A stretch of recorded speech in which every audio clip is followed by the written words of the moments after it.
Temba bumped into an old school friend, Sipo, at a store sometime this afternoon, and Sipo started showing off everything. He talked about his well-paid job, about his cars, about his qualifications, and then he pulled out his phone and showed Temba a photo of his wife and said to Temba, "She's beautiful, isn't she?" Temba looked at it and said, "If you think she's gorgeous, you should see my girlfriend." And Sipo asked, "Why? Is she a stunner?" "No, she's an optometrist," said Temba. Good evening and welcome to Talk with Rams Live on Facebook, Instagram, and YouTube. Thank you very much for choosing to join us on yet another cold day, at least in Johannesburg. I can't speak for the entire country, but my sources tell me it is cold everywhere, including in the 10th province, Lesotho. It is cold.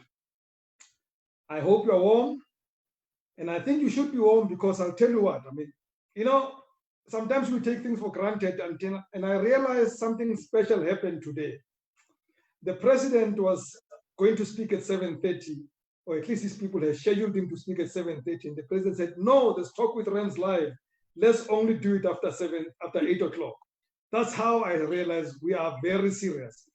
The president takes this serious. He said, "We gotta do Talk with Rams first, finish it, make sure that everybody's sitting warmly, and then I can go live. So let's do this and then make room for the president." And I know he's watching. I don't want to waste his time. So, my friend who's my guest tonight is a great business person, but she sucks at PR.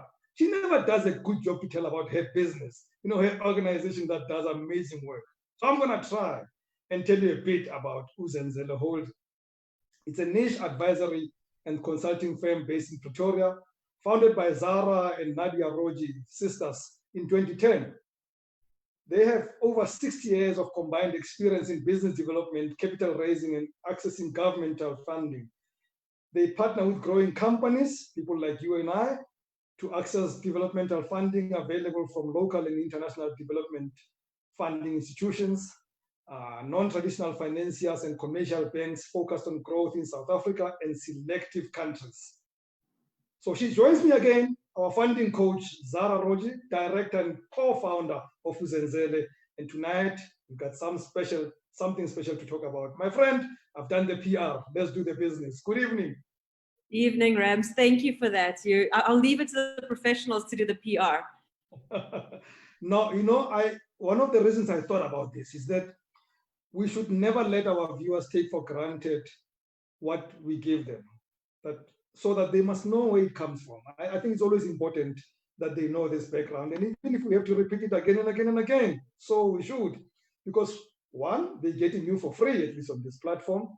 At the very least, they must know who you are and what your business does. And I love your work. I've seen your work. And unless somebody gives me a 30 million rand bribe, you're not getting off this platform. Done. I'm here. Great stuff. So what's happening? What's out there on the market? Well, you wanted to talk about what's available for furniture manufacturers, and Yes. I said, sure, let's chat about it. I think you followed a press release that came out earlier in the week, and we did a webinar last week. I think it was last week. I'm at a loss for what day of the week it is and what's happening. Even though we're in level 3, it's still somewhat of a lockdown and confusion. But last week we did a webinar on the furniture, for furniture manufacturers, and I went into quite a lot of detail on the incentives and how they work, etc. I'm not going to go into so much detail today. Certainly the time won't allow. But ultimately, at the end of the day, I think what we're doing here on the show, Rams, is starting to get a little bit more specific around industries. And so today we're saying, okay, furniture manufacturing, what are the options for them? And let's touch on that. And I'm going to speak about funds I've spoken about before. We're just now applying them specifically to the industry of furniture manufacturers. There's not very much in the sense of, there's not a specific fund for furniture manufacturers. Not yet anyways, hopefully. And there is a possibility that down the line that may happen. There's a view to develop and launch a furniture industry master plan, similar to what we have for the automotive industry. Yeah. And we all know that the automotive industry master plan, together with the automotive incentives that are out there, is has quite a significant impact on the South African economy. So we wait to see what will come out in terms of a furniture industry master plan. That's not out yet. There was a view that it would be released and would start being implemented in around April of this year. Of course, there's been so many other events that have taken the center stage, and so that has been delayed. We don't know to when, but we obviously keep our eyes out for when that might be. So if we look at what is available for furniture manufacturers, it really comes down to the incentives that we know about, that we've spoken about, and we can apply them a little bit to more furniture specific examples today. Yeah, let's go for them. I'm going to listen to you. So today I'm just talking. No, you have to ask me some questions. I'm going to go for it. I will ask you follow-up questions, but lay up the basis first. Wonderful. So look, when we look at furniture manufacturing, there's two aspects to it. And so if we look at the incentives, the grant funding that's available, there's two grant funds that may be relevant for businesses in furniture manufacturing. The one is the Agro Processing Support Scheme, which we spoke about quite at length last week, 2 weeks ago, when I was last on the show. So there's Agro Processing Support Scheme, Black Industrialist Scheme, which we have also spoken about on the show before. Agro Processing Support Scheme is for those furniture manufacturers that are manufacturing furniture that comes from your sort of wood products and has maybe leather involved. So it's come from an agro. So remember last week the last show when we spoke about the agro processing. You're taking something that was once growing and now you're value adding it. So you're taking that wood, and it's not for the guys that are growing the trees. It's not for the guys that are chopping down the trees. So the guys that are making the planks and then making the furniture that comes from those trees. As an example, right? So the agro processing scheme is there for furniture manufacturers. And then the Black Industrialist Scheme, if it's a big enough project, is all there for your wood type furniture. But then you've got the other side. You've got the furniture that's made from plastics, from, all these, from metal, from recycled materials. There's all these materials that get used in furniture manufacturing. And so there you've got the Black Industrialist Scheme, if it's not specifically from the agri side. So those are the two sort of high level, the incentives that are available to furniture manufacturers. I think the important thing for furniture manufacturers in South Africa is to understand that, and they would know this, being in the industry, this industry has suffered significantly in South Africa because of your cheaper imports that come into the market. And so understanding that the furniture industry is an industry that can create significant jobs. That's why this master plan is being looked at. And we've got the potential to create some good quality, competitive products in South Africa. And we've got the knowledge. We've been doing this for very many years, despite the fact that, several furniture manufacturing businesses have shut down in the past few years. So the idea being that the understanding that this industry has suffered, and you are going to be competing as a furniture manufacturer, you are competing with your cheaper imports. And so what are you doing about that? How are you addressing those cheaper imports in terms of making sure you're able to get your market? Because Rams, no matter what industry you're in, and no matter what fund we're talking about, and no matter which financier is coming to the table, one thing always remains true, and that is bankability. Bankability doesn't go away. And so the fact that, government is looking to improve the furniture industry in South Africa doesn't take away from the fact that your business needs to show sustainability, needs to show profitability. You need to show that you've got a market. You need to show that you know what you're doing. And if you don't, you've got a team behind you that knows what they're doing in terms of furniture manufacturing. Good. So let me follow up on the agro-processing fund. We spoke about it last time. Let's go back to furniture. And I want, because now because of our promos, we would have probably have new people who are only in the furniture space and they want to know, and they may not have heard our conversation. One, up to how much is available and what is that available for? Again, because I remember, after the show, somebody personally called me and I then became you. I had to explain what is available for and what it was not available for, because they had missed the first part of our conversation. So let's go back to that. Absolutely. So the Agro Processing Support Scheme is a grant from the DTIC, Department of Trade, Industry and Competition. Now they've changed their name. They've added the competition at after the end. 24 years of DTI. There we go. And it's just to test me now. And I have to go and change all my marketing material and my website and everything, because now it is DTIC. But it's a grant that they are offering to agro processors. And of course, furniture manufacturing of wooden furniture falls into that ambit, as I've already said. It's up to 20 million Rand in grant funding on a cost sharing basis, and only for your capital expenditure requirements. Yes. And capital expenditure includes machinery, tools, and equipment to manufacture your final product. Yeah. And then it includes a little bit of building improvements, some commercial vehicles, some other, maybe a little bit of software to improve your production processes, that sort of thing. But the primary purpose of this funding is for your machine, your productive business, the productive side of your business, so that you're able to actually manufacture that good. Yes.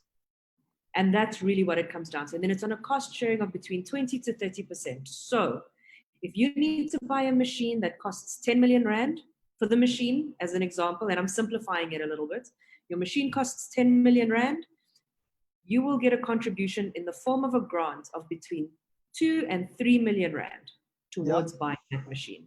And then the balance still needs to be raised. And here, your bankability becomes even more important, because you're likely going to go to debt financiers, to banks, to give you a loan for that balance. Yeah.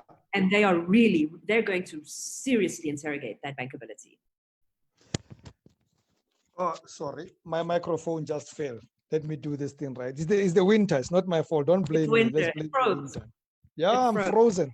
I think I'm frozen more than the microphone is frozen, but we'll get there. I'm also I'm in that category of the guys who are more endangered by COVID. So I'm really? No. No, you are not. Not even close. Not even close.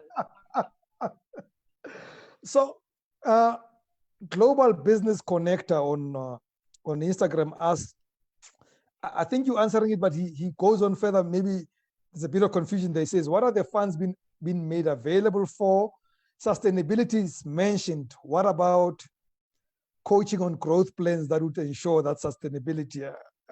I wonder if government gets involved in that part. Look, so it's a little bit trickier, and absolutely, if mentorship is required, that is something that the likes of the IDC might contribute a little bit towards in your loan funding. That's not the purpose of grant funding. And then there's a lot of institutions. There are incubators out there. There are accelerators. There's the likes of CEDA, which provides non-financial support. So things like, I think, if I'm not mistaken, things like business coaches and that sort of thing can come into the funding aspect on that front. But it's not from the DTI. The grant isn't there to fund business coaches. You need to show that you know what you're doing. Any financier is going to want to see that you know what you're doing. And even if you don't have all the knowledge to grow the business, this big business you want to grow, you need to show that you at least have the basics to some degree, and then show what are you doing. And that's part of working capital. The cost of a business coach may be part of working capital. Bring on support, bring on knowledge, bring people on board that know how to make it work and can guide you and can hold your hand through that process. And that's extremely important. I really like that question, because this person is saying, how do I make sure my business is going to be sustainable? And maybe I don't have the skill to do that. And that's, realizing that is the first step. Now it's about looking to the market and finding the right people to come on board and assist and make sure that, you've got that knowledge, you've got that skill in your team to ensure that sustainability and that growth. Yeah, but Mr. Business Connector, the services of the coaches won't be part of the funding. DTI, not the grant funding, not the grant funding. Before I get to the next question from Nick, let's go to the Black Industrialist Fund. Yes. Now, I've always had huge numbers be mentioned then, and also when I hear the word industrialist, I think of big people. I think of people who create huge industries, hate to say like tobacco industry and stuff like that. Would I be able to take on a cost sharing basis my grant from the DTIC, whatever you know it better, and leverage that to go to the Black Industrialist Fund and say, I could only access 10 from these guys, which is 40% of what I need. Could you guys give me the 60% difference? No. So it's a good question. Very good question, because you need to pick which fund you're going to apply to. Remember, the Agro Processing Support Scheme and the Black Industrialist Scheme are both grants from the DTI. Oh, they're both grants? They're both grants. They're different grants. So agro processing is specifically for the agro processing sector. Black Industrialist Scheme is to support the creation of Black industrialists. So basically any type of manufacturing. Yeah. There's a few exceptions. There are a few exceptions of what they won't accept, but in principle, any type of manufacturing. So like guys have gone in there doing pet food, doing construction materials, doing parts for electronic devices. There's speaking are looking to manufacture mattresses and businesses are looking to do packaging. There are businesses in agro processing, as an example. Yes. That are looking to manufacture the Black Industrialist Scheme. So they've chosen the Black Industrialist Scheme over the Agro Processing Support Scheme because their project is, as you mentioned, Rams, industrial in size. Yes. So they have got a big project. To qualify for the Black Industrialist Scheme, you need to have a capital expenditure requirement. So remember, I said CapEx is your machinery, tools, equipment, some building and some commercial vehicles. But once again, primarily machinery, tools, equipment. The cost of that, not of your working capital, not of your raw materials or your salaries or any of those sorts of things. Your CapEx needs to be a minimum of 30 million Rand to qualify for the Black Industrialist Scheme. So exactly that. It's for big projects. Yes. That sounds for me that it would be for expansion. I mean, would I go and apply for 30 million Rand for a new opportunity? It depends. It depends what opportunity you've got, Ram. So I'm going to speak, I'm going to give a little bit of an example. It's not in furniture manufacturing. I've got a client, they're doing the manufacturing of construction materials. Yes. And that's a startup project. It's valued at 120 odd million Rand. The full project, CapEx plus OpEx. So there we went to the Black Industrialist Scheme because just their machinery is costing them around 70 million Rand. They're getting very, very specialized machinery so that they can produce high quality construction material. That machinery is coming out of Europe. And so it's expensive machinery. It's highly automated. Yes. They're still creating quite a lot of jobs. But they've gone and they've invested in good machinery that's going to last them a long time. And then, we went and we raised some debt funding. So we got a grant of almost 50 million Rand from the Black Industrialist Scheme for that project. And then some loan funding. And that's a startup. That's a company that is starting from zero. Those business owners decided they wanted to take this seriously. And they went out and they got proof of market. They went and spoke to potential customers and they said, if I manufacture this product, will you buy from me? How much will you? What can you give me in the form of a letter of of intents. And they were relentless. They went out and they did this so that they could prove their market. Then they said, okay, we need to make sure we've got our team. What did they do? They went out and they found someone that's been manufacturing this material for various other companies for the past 40 odd years. And they've brought him on board to help them skill. And they've decided that that person is going to upskill a young apprentice, essentially, to learn everything he knows so that that young guy can also come in and now take ownership of that skill in the business.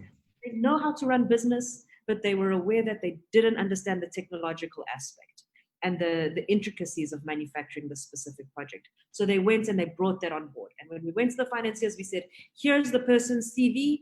He's got 40 years experience. He's done this. He's already told us how to improve the installation of the machinery, et cetera, et cetera, et cetera. So at the end of the day, it's about proving bankability. And that's why bankability is so important. It's not about the value of, there's money out in the market. I always say this, there's a lot of money in the market. It's not about how much money you need. It's about what you're going to do with that money and showing that you're capable of actually putting that money to work and turning it into something that is successful and sustainable. I hope to revisit the issue of letters of intent, but let me engage some of the questions from our viewers. Nick Tipe says, good evening. I've been searching for funders on furniture industry and I couldn't find any. We manufacture custom furniture products. We have built a good clientele. Our problem is customers now want credits. I'm not sure what that means. Excuse me. We outsource 70% of our material, and that is a problem because we don't have equipment to build a factory to supply our stores. Can we apply to get funding to buy equipment? In principle, yes. And of course, this is all very high level. You have to go into a lot more detail and make sure those nuances are all dealt with. But in principle, yes. The answer of yes is to, can you get the grant funding for equipment? Yes. The funds are not there to help you offer your customers credit. To offer your customers credit, what you need to be doing is going and speaking to commercial lenders or alternative funders and saying, you need a credit line as a business owner so that you can then offer credit to your customers and show what are you doing to ensure that you're only offering credit to good customers. So you need to get your credit insurance guarantee, the likes of CGIC and Lombard Insurance. These guys do that insurance. They give you insurance against your debtors, essentially. They say, okay, if your client doesn't pay you, I will pay you, and you pay a premium like any other insurance for that. So offering credit to your clients, that's a whole different type of funding. Yeah. And you need to be able to show that you've got the right clients, and you need to show that if you're offering them credits, how are you ensuring you've got enough cash flow in your cycle to keep running while you wait for them to pay you? Excellent. Kanya Nikana asks a clever black question here. I like this question. This is the people that we call clever blacks. Is it viable competing with Chinese imports and local underground market? And I think that question means, could you go get money and really in this, especially they talk about furniture manufacturing, the industry has been under pressure from cheaper foreign imports and stuff like that. Is it sustainable to go get a lot of money somewhere?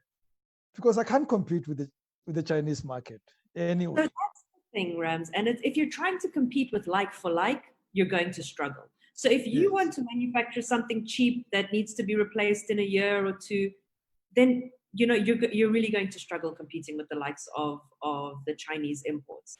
However, what there is room for in the market is good quality furniture.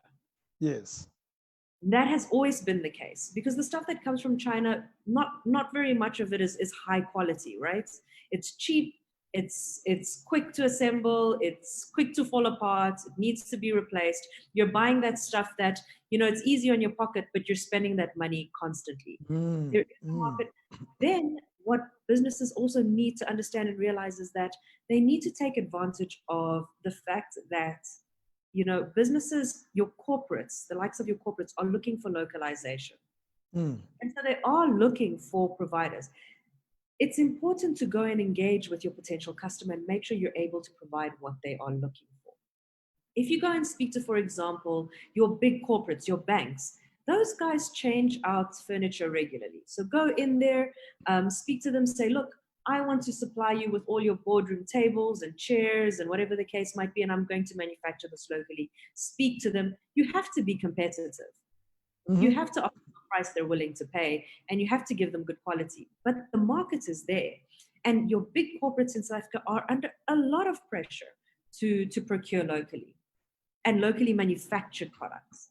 And I think that COVID has created an opportunity because supply chains have been messed up all over. I haven't tried to buy furniture lately, so I'm not going to speak to furniture, but I know that we've been wanting to do some cell phone upgrades. And since March, there's no iPhone 11s in the market. That's really well from our cellular provider contracts up. They're saying, well, no, we still haven't received any stock, and I can't help you with that.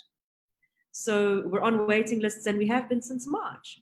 And if you think about something so simple as technology, that you put it's easy to load into a container and transport. Now talk about furniture. There's been so much disruption. Factories in China had to close down for a while, so they stopped production. They have to get up and running. And what the world is realizing, and what South Africa, I hope, is realizing, is that we cannot rely on the likes of China to provide us all of our goods. And it's a fantastic opportunity to start looking at how we're going to close that gap and how we're going to go back to manufacturing for ourselves. Now, folks, you could go and knock at reception at DTI and try to get to these schemes. I suggest don't do that. I think you must speak to Zenzele. They have the staircase, the private staircase to the second floor, where they speak to the right people. How do they get hold of you, Zahra, and be able to access all these opportunities and the other that we've never even spoken about here, we're still going to speak about in the future?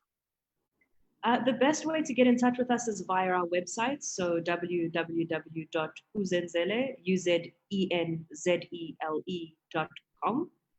And on our website, all over the site, on so many pages, you'll find an inquiry form. Fill in the inquiry form. That starts the process of us doing an analysis of whether or not we'd be able to assist a business. And as I always say, wherever we can, if we can redirect a business we can't help, we try and do that. We try and point them in the right direction if we're not able to assist them. As always, Rams, I like to just put out a little note that we only assist businesses looking to raise from 5 million Rand and up. So that's our minimum capital raise. On trade finance or contract finance, we can look at a little bit lower, typically around 2 million Rand and up, but that's because that's quick turnaround. Your bigger project finance, our absolute minimum is 5 million Rand. So just for businesses to be aware of that. But on our website, we've got a lot of information, a lot of blogs, a lot of articles. We do our best to share information so that businesses can at least understand what's available to them. There's a last minute question. Yes. What about upholstery industry? Does it fall into the category of agro-processing? It does. Absolutely, it does. So, provided you are doing upholstery with fibers and materials that come from the ground. From the ground. So, well, not necessarily. Yeah, I mean, leather. Also consider that. So, like leathers, cotton, that sort of thing. Yes. Then absolutely. Absolutely. Excellent. Thank you for that final question. I almost missed it.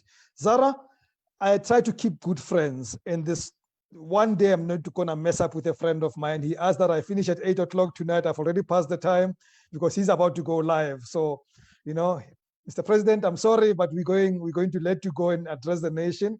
And we're going to conclude our conversation. Always wonderful chatting to you, Zahra. Thank you very much for your insights. Take care. Thank you.